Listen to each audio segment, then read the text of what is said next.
పురాతన మహిమలు ఎంతో ముఖ్యత్వం కలిగిన దేవాలయమే వేదగిరి, అంటే నరసింహుడు అనే శ్రీ లక్ష్మీ నరసింహస్వామి దేవాలయం. ఒక చిన్న కొండపై ఉన్న ఈ దేవాలయం 9వ శతాబ్దంలో పల్లవుల రాజుగా ఉన్న నరసింహవర్ముడే ఈ దేవాలయాన్ని నిర్మించారని చెప్పబడుతోంది.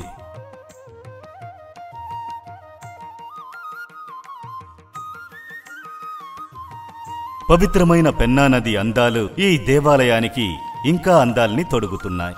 మలయగిరి కొండ కన్యాకుమారి నుండి హిమాలయాల వరకు సాగుతోంది.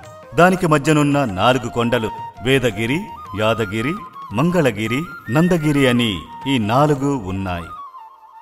ఇలా మలయగిరి కొండ నుండి విడిపోయొచ్చిన ఒక కొండే వేదగిరి. మహావిష్ణు అనుగ్రహంతో విడిపోయొచ్చిన కొండలన్నీ దేవాలయాలుగా మారాయన్నదే ఇక్కడున్న నమ్మకం. వేదగిరిలో కొలువయ్యున్న అమ్మవారిని సెంజిదేవి అని పిలుస్తారు. అందమైన బ్రహ్మాండమైన మంటపాల్ని కలిగిందే ఈ ఆలయం. పవిత్రమైన 7 కుండలాలు అంటే చెరువులు.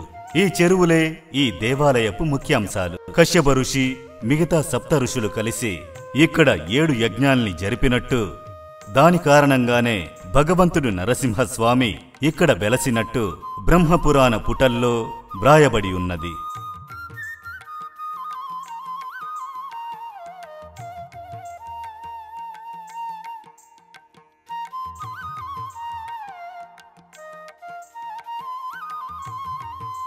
ఏడు యజ్ఞాల్ని జరిపిన కుండల రూపంలో ఈ దేవాలయంలో పరామర్శించబడింది 7 కుండలాలు అంటే చెరువులు.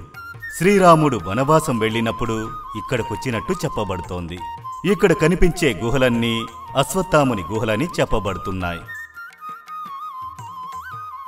గుడి లోపలికి ప్రవేశించే మార్గాల నుండి ఎత్తైన గాలి గోపురాన్ని చూడొచ్చు. మార్గాల గుండా నడుచుకుంటూ వాహనాల్లోనూ ఈ ఆలయానికి రావచ్చు.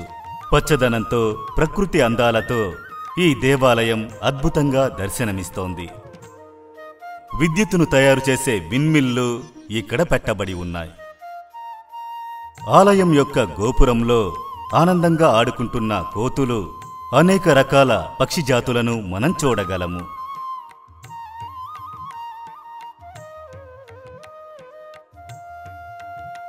అద్భుతమైన శిల్పాలతో ఈ ఆలయం నిర్మించబడింది. వర్ణాలు పూయబడి ఉన్న ఈ ఆంజనేయస్వామి విగ్రహం దానికి ఉదాహరణ.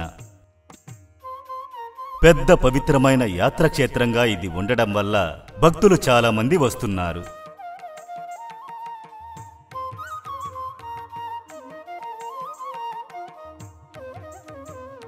ఉదయం 6 గంటల నుండి రాత్రి 8 గంటల వరకు ఈ ఆలయాన్ని దర్శించొచ్చు.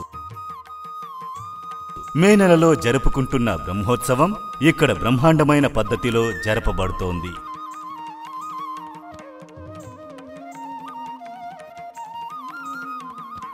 సంస్కృతి సంప్రదాయాలకు ముఖ్యత్వాన్నిచ్చే ఈ ఆలయం పురాతన సంస్కృతి సంప్రదాయాల గుర్తుగా ఉంది.